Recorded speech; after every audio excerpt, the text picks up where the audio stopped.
ગુજરાત સરકારે ધારાસભ્યોને મત વિસ્તાર દીઠ ફાળવવામાં આવતી ગ્રાન્ટમાં 1 કરોડનો વધારાને મંજૂરી આપી દીધી છે।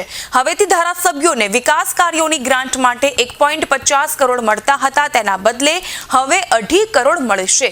બાયડના ધારાસભ્ય ધવલસિંહ ઝાલાએ રાજ્ય સરકારના આ નિર્ણયને આવકાર્યો છે। રાજ્ય સરકારના આ પ્રજાલક્ષી નિર્ણયને બાયડના ધારાસભ્ય ધવલસિંહ ઝાલાએ વધાવી લીધો। ધવલસિંહે રાજ્ય સરકારના આ પ્રજાલક્ષી નિર્ણયને આવકારતા જણાવ્યું કે મેં નાણામંત્રીને આ મુદ્દે વર્ષ 2023માં રજૂઆત કરી હતી। તેમણે અને મુખ્યમંત્રીએ મારી વિનંતીને ધ્યાનમાં રાખતા પ્રજાલક્ષી નિર્ણય કર્યો છે। હવેથી ધારાસભ્યોને મત વિસ્તાર દીઠ ફાળવવામાં આવતી ગ્રાન્ટમાં 1 કરોડ વધુ મળશે।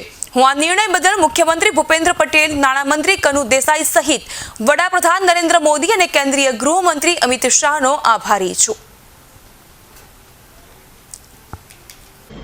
નમસ્કાર। 13/2/2023ના રોજ માનનીય ભૂપેન્દ્રભાઈ પટેલ સાહેબ અને માનનીય નાણામંત્રી કનુભાઈ દેસાઈ સાહેબને મેં પત્ર લખ્યો હતો કે વિકાસના કામોની અંદર વિસ્તાર ખૂબ મોટો હોવાના કારણે ગ્રાન્ટની ખૂબ અછત પડે છે અને મારી જે રજૂઆત વારંવાર કરવાથી મારી સાથે ઘણા બધા ધારાસભ્યોએ પણ રજૂઆત કરી હતી।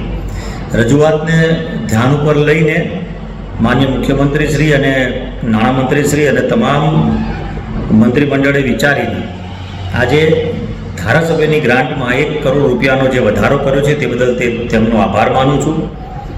કારણ કે મારી રજૂઆતને માન્ય રાખી છે, સાથે એમણે ચિંતા વ્યક્ત કરી છે કે ગામડામાં જે વિધાનસભાઓ આવેલી છે ને વિધાનસભાઓમાં ખૂબ મોટા પ્રમાણમાં ગામો આવેલા હોય છે અને ગામોનો વિકાસ કરવામાં આ ગ્રાન્ટ ખૂબ ઓછી પડે અને એમાં ખૂબ સુંદર નિર્ણય કર્યો છે। સુંદર નિર્ણયને